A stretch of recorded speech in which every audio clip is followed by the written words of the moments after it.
Čau, mani sauc Raimonds un man ir 28 gadi. Esmu laimīgi precējies un darbojos IT nozarē.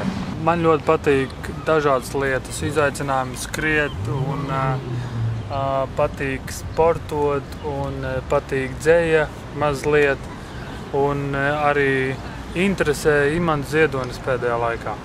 Mēs gaidījām līdz laulībai un gaidīt tādā nozīmē, ka mēs cienījām viens otru pirmām kārtām un ļoti sargājām viens otru. Kas man uz to pamudināja? Man palīdzēja draugi un man palīdzēja tajā brīdī draugs mācītājs, kurš deva padomus.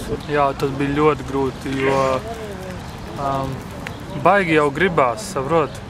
Un tad, kad tu veido tās attiecības un tā, tad, gribās.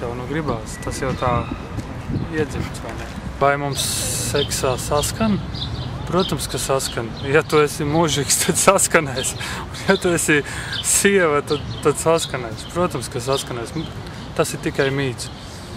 Tur nav ne salīdzināšanas, tur nav nekā, tur ienāk vienkārši brīvība, kad jūs esat abi kopā un jūs vienkārši baudat viens otru. Tas aplis vienmēr iet. Tev vecāki saka, nedari tā, kā darījām mēs, un tu pamēģini to pašu, un tālāk tu teiksi, kādam nedari tāpat, bet kurš būs tas, kurš paņems cirvi un pārcirtīs to apli?